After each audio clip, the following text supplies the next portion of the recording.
आपको खबर बताते हैं इस्लामाबाद से, जहां पर शांति वार्ता चल रही थी, लेकिन अब जेडी वेंस की तरफ से जो प्रेस कॉन्फ्रेंस की गई उसमें जानकारी साझा की गई है कि ये बेनतीजा रही। तो अब से कुछ ही देर के पहले जेडी वेंस प्रेस कॉन्फ्रेंस कर रहे थे, जहां पर उन्होंने बताया कि हमने अब ईरान को फाइनल प्रपोजल दे दिया है और ईरान अगर इन शर्तों को मानता है तभी अमेरिका बातचीत आगे बढ़ाएगा। तो ऐसे में साफ साफ बातें उनकी तरफ से कही गई कि ईरान के साथ कई मुद्दों पर असहमति रही है, हम अमेरिका वापस लौट रहे हैं, ये भी जेडी वेंस ने कहा। ईरान को हमने बेस्ट ऑफर दे दिया है, ये उनके द्वारा कहा गया है। और क्या कुछ खास कहा उन्होंने, आपको दिखाते हैं।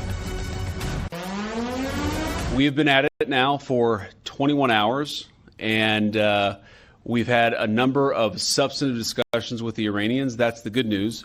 The bad news is that we have not reached an agreement, and I think that's bad news for Iran much more than it's bad news for the United States of America. So we go back to the United States having not come to an agreement. We've made very clear what our red lines are, what things we're willing to accommodate them on, and what things we're not willing to accommodate them on. And we've made that as clear as we possibly could, and they have chosen not to accept our terms. तो USA की तरफ से स्पष्ट कर दिया गया है कि अमेरिका का टारगेट ईरान को न्यूक्लियर बम बनाने से रोकना है, परमाणु बम के निर्माण से रोकना है। और ऐसे में ये बात भी उनकी तरफ से साफ कह दी गई है कि उनके पास में परमाणु के जो टूल्स हैं वो भी हम नहीं रहने देंगे। जिस तरीके से न्यूक्लियर वेपन के ऊपर ईरान की तरफ से काम किया जा रहा था, उसको लेकर चिंता भी व्यक्त की। और इसी के साथ में देखिए, स्ट्रेट ऑफ हॉर्मुज़ खोलने को लेकर भी डोनाल्ड ट्रंप कई बार कह चुके हैं कि किसी भी तरीके का जो टैक्स है वो नहीं लगना चाहिए। सबके बीच में यूएसए ने ईरान की न्यूक्लियर ताकत को बर्बाद कर दिया है। ईरान से कमिटमेंट चाहते हैं कि भविष्य में भी परमाणु कार्यक्रम विकसित ईरान ना करे, यूएसए की तरफ से कहा गया है। Well, I won't go into all the details because I don't want to negotiate in public after we negotiated for 21 hours in private.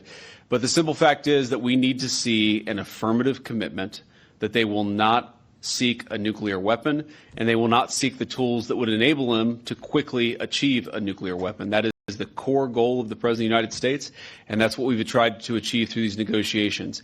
Again, their nuclear program, such as it is, the enrichment facilities that they had before, they've been destroyed. But the simple question is, do we see a fundamental commitment of will for the Iranians not to develop a nuclear weapon, not just now, not just 2 years from now, but for the long term? We haven't seen that yet. We hope that we will.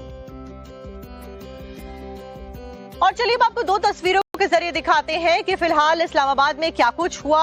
और पहली तस्वीर JD Vance की press conference की है, जिसमें वो ये बताते हुए नजर आए कि अब फाइनल प्रपोजल देकर वो वापस अमेरिका लौट रही है। और ऐसे में उनकी तरफ से ये बात भी कही गई कि जो पीस टॉक की गई वो फेल हो गई है।